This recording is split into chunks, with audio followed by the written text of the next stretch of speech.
So this is I just bought it Bayliner boat that had drive issues, it had motor issues, it had gimbal issues, and so we had to take the motor out of the boat to get the repairs done. And this was going to be the deciding factor on where this project was going, on what we found with the transom. And knowing the history of the wood, it's had a lot of wood replaced and a lot more that needs to be replaced. And we really were expecting to find the transom soft.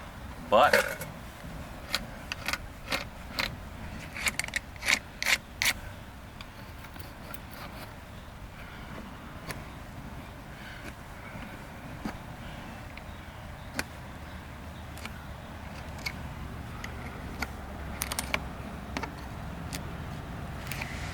there actually doesn't show to be any deficiencies in the structural integrity of the transom.